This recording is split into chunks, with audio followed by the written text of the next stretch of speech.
नमस्कार दोस्तों। अगस्त 6, 1945 जापान के हिरोशिमा शहर में एक आम दिन की तरह लोग काम के लिए बाहर निकले थे। हर रोज़ की तरह ये एक आम दिन था, लेकिन अचानक हिरोशिमा के आसमान पे एक अमेरिकन B-29 विमान को गुजरते हुए देखा गया और ठीक 8:15 पे इससे एक छोटी सी चीज़ नीचे टपकता है। ये इतना छोटा है कि लोग इसे ठीक से देख नहीं पाता। तकरीबन 43 सेकंड तक ये गिरता रहा और उसके बाद पलक झपकते ही सब खत्म। पूरा शहर कुछ समय में ही राख में बदल गया। मैं बात कर रहा हूँ उस एटॉमिक बॉम्ब की जिसने हिरोशिमा का चेहरा बदल डाला। तो आइए जानते हैं इस एटॉमिक बॉम्ब और इसके इन्वेंशन के बारे में।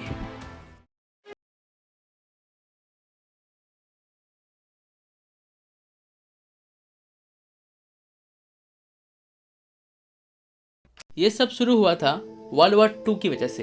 हिटलर पोलैंड में इन्वेट करने के बाद वर्ल्ड वॉर 2 की शुरुआत हुआ। अमेरिका चाहता था कि वो इससे दूर रहे, लेकिन अमेरिका खुद को सबसे खराब सिचुएशन के लिए तैयार कर रहा था। वार शुरू होने के ठीक एक महीने पहले अगस्त 1939 को एल्बर्ट आइंस्टाइन और लियो सिलार्ट ने एक चिट्ठी लिखी थी American president Franklin D Roosevelt को। इस चिट्ठी में वार्निंग था इस बात की कि हिटलर एटॉमिक बॉम्ब पर काम कर रहा है, इसलिए अमेरिका को तैयार रहना चाहिए। ये सुनने के बाद अमेरिकन प्रेसिडेंट तुरंत एक एडवाइजरी कमेटी बिठाता है यूरेनियम 235 के ऊपर। कुछ साइंटिस्ट और मिलिट्री फिगर को लेकर यह एडवाइजरी कमेटी यूरेनियम का पोटेंशियल के ऊपर रिसर्च कर रहा था। असल में दोस्तों, हमारे अर्थ पे यूरेनियम 238 आइसोटोप ज़्यादा पाया जाता है और 0.7% तक यूरेनियम 235। बॉम्ब बनाने के लिए यूरेनियम 235 को ही यूज़ किया जा सकता था, क्योंकि चेन रिएक्शन के लिए यूरेनियम 235 वाला आइसोटोप ज़रूरी होता है। लेकिन यूरेनियम 238 से यूरेनियम 235 को सेपरेट करना साइंटिस्टों के लिए बहुत डिफ़िकल्ट काम था, क्योंकि ये दोनों आइसोटोप के केमिकल नेचर सेम है। उसके कुछ समय बाद ही साइंटिस्ट प्लूटोनियम 239 को डिस्कवर करता है यूरेनियम 238 से। ये प्लूटोनियम 239 से बॉम्ब बनाया जा सकता था। साल 1942 जापान अमेरिका के पर्ल हार्बर शहर पे अटैक करता है। इसकी वजह से यूएसए ऑफिशियली वर्ल्ड वॉर 2 में एंट्री लेता है और ये मिशन एक मिलिट्री मिशन बन जाता है। A state of war has existed between the United States and the Japanese Empire. और ये बॉम्ब बनाने का मिशन अमेरिका के आर्मी क्रॉप्स ऑफ इंजीनियर के अंडर आ जाता है। कर्नल लेस्ली ग्रुप्स को अपॉइंट किया जाता है और उसके अंडर ये बॉम्ब बनाने का हेडक्वार्टर बनाया गया, जिसका नाम था मैनहट्टन इंजीनियर डिस्ट्रिक्ट। और इस पॉइंट ऑफ टाइम से ऑफिशियली शुरुआत हुआ मैनहट्टन प्रोजेक्ट का। डेट थी 13 अगस्त 1942। कर्नल लेस्ली ग्रुप्स ने फिजिसिस्ट जूलियस रॉबर्ट ओपेनहाइमर को बॉम्ब का डिज़ाइन का लीडर बनाया। यूएस गवर्नमेंट ने इस प्रोजेक्ट पर $2.2 बिलियन खर्च करता है, जो आज के डेट में करीब $24 बिलियन के इक्वल है। इस प्रोजेक्ट को अंडर कवर रखने के लिए एक सीक्रेट लोकेशन डिसाइड किया जाता है, ओक रिच, टेंसनी। इसे सीक्रेट सिटी कहकर बुलाया जाता था, क्योंकि इस प्रोजेक्ट के लिए यहाँ पर पूरा एक शहर बस गया था। यहाँ के साइंटिस्टों का काम था यूरेनियम 238 से यूरेनियम 235 को सेपरेट करना। 4 अलग अलग तरीका अपनाया जाता था यूरेनियम 238 से यूरेनियम 235 को सेपरेट करने के लिए। Gaseous diffusion, centrifuge, electromagnetic separation and liquid thermal diffusion, ये कुछ तरीका था यूरेनियम 238 से यूरेनियम 235 को सेपरेट करने का, जिसमें गैसियस डिफ्यूजन और इलेक्ट्रोमैग्नेटिक सेपरेशन वाला मेथड ज़्यादा इफेक्टिव था। इलेक्ट्रोमैग्नेटिक सेपरेशन पे चार्ज्ड यूरेनियम 238 और यूरेनियम 235 को डिफ्लेक्ट किया जाता था। यूरेनियम 235 हल्का होने की वजह से ज़्यादा आसानी से डिफ्लेक्ट हो जाता था। गैसियस डिफ्यूजन में यूरेनियम 238 और यूरेनियम 235 को एक पोरस बैरियर के थ्रू पार किया जाता था। यूरेनियम 235 हल्का होने की वजह से ज़्यादा रैपिडली और आसानी से पार हो जाता था और दूसरी साइड प्लूटोनियम 239 का प्रोडक्शन भी ठीक ठाक चल रहा था। दिसंबर 2, 1942 फिजिसिस्ट एनरिको फर्मी ने फर्स्ट टाइम एक कंट्रोल चेन रिएक्शन करके दिखाया, जिसकी एनर्जी से छोटे छोटे बल्ब ब्लिंक करना शुरू हो गया। कर्नल ग्रोव्स ने हैंगफोर्ड विंगस्टन के सामने कोलंबिया रिवर के पास और एक रिसर्च सेंटर बनाया। कोलंबिया रिवर के पास होने की वजह से यहाँ से हाइड्रोलाइटिक पावर मिलता था रिसर्च सेंटर को। कर्नल लेस्ले ग्रोव्स अब बम बनाने के डिज़ाइन के लिए एक जगह तलाश रहे थे।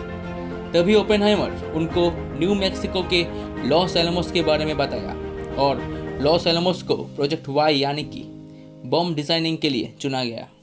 20 जुलाई 1943 में कर्नल लेस्ले ग्रोव्स ने ओपेनहाइमर को इस प्रोजेक्ट का हेड बनाया। एक एटॉमिक बम बनाने के लिए सबसे ज़रूरी होता है क्रिटिकल मास। ओपेनहाइमर का काम था इस क्रिटिकल मास को कैलकुलेट करना। क्रिटिकल मास एक ऐसा मास है जिससे चेन रिएक्शन शुरू होता है। मिनिमम कितनी रेडियो एक्टिव एलिमेंट्स चाहिए एक सस्टेनेबल चेन रिएक्शन को स्टार्ट करने के लिए, वही है क्रिटिकल मास। साइंटिस्ट ने यूरेनियम 235 को दोनों सब क्रिटिकल मासेस में डिवाइड कर दिया और एक सिस्टम में ऐसे उसे फिट किया कि दोनों सब क्रिटिकल मास आपस में हाई स्पीड में टकरा के क्रिटिकल मास बन जाए और चेन रिएक्शन को स्टार्ट कर सके। इसे गन मेथड कहते हैं। बेसिकली इस मेथड को यूरेनियम 235 वाला बम के लिए यूज़ किया जाता है। लॉस एलमोस के साइंटिस्ट ने ये पाया कि गन मेथड से प्लूटोनियम बम नहीं बन सकता, क्योंकि गन मेथड से प्लूटोनियम क्रिटिकल मास पे पहुंचने से पहले ही रिएक्शन इतना हो जाता है कि प्लूटोनियम खत्म हो जाता है। इसलिए साइंटिस्टों ने इसका ऑल्टरनेटिव एक अलग मेथड अपनाया जिसे कहते हैं इम्प्लोशन मेथड। इस मेथड में प्लूटोनियम के एक सब क्रिटिकल मास को लिया जाता है, जिसमें एक सिमेट्रिकल शॉकवेव भेजकर एक प्लूटोनियम से एक न्यूट्रॉन निकाला जाता है, जिससे चेन रिएक्शन शुरू होता है। जापान के हिरोशिमा में लिटिल बॉय एक यूरेनियम बेस्ड बॉम्ब था और नागासाकी में फैटमैन एक प्लूटोनियम बेस्ड बॉम्ब था। ये इम्प्लोशन मेथड न्यूली डिस्कवर्ड मेथड था, इसलिए ओपेनहाइमर ने इसे टेस्ट करना चाहता था। 13.5 पाउंड प्लूटोनियम से बना बॉम्ब, जिसका नाम था गैजेट, टेस्ट करने के लिए डिज़ाइन किया गया था। इस टेस्ट को ट्रिनिटी कोड नेम दिया गया। न्यू मैक्सिको के नॉर्थ वेस्ट कॉर्नर में यह टेस्ट कंडक्ट किया गया, जो लॉस एलमोस से कुछ 100 माइल्स दूर था। 16 जुलाई 1945 सुबह 5:30 पे इस बॉम्ब को डिटोनेट किया गया। जो 100 फीट स्टील टावर पे बॉम्ब को रखा गया वो पूरी तरह से इवापोरेट हो गया। 31 किलोटन्स ऑफ एक्सप्लोसिव इससे रिलीज हुआ था। ये ब्लास्ट 10,000 यार्ड्स दूर के ऑब्जर्वर्स को टेम्पररी ब्लाइंड कर दिया। 2000 फीट के येलो ऑरेंज फायरबॉल ने एक मशरूम क्लाउड बना दिया था। इस ब्लास्ट की वजह से ज़मीन पे 10 फीट गहरा और 400 यार्ड्स बड़ा एक गड्ढा बन गया था। इस भयानक ब्लास्ट को देखकर ओपेनहाइमर शॉक्ड हो गए थे और उनके मुंह से भगवद गीता का एक श्लोक बाहर आया, now I am become death, the destroyer of worlds. Now I am become death, the destroyer of worlds. इस टेस्ट के 3 हफ्ते बाद 6 अगस्त 1945 लिटिल बॉय नाम के एक अनटेस्ट यूरेनियम बेस्ड बॉम्ब को अमेरिका के द्वारा जापान के हिरोशिमा में गिराया गया था और उसके 3 दिन बाद 9 अगस्त को प्लूटोनियम बेस्ड फैटमैन बॉम्ब को नागासाकी पे गिराया गया था और इस बॉम्ब ब्लास्टिंग के वजह से सेकेंड वर्ल्ड वॉर ऑफिशियली ख़त्म होता है।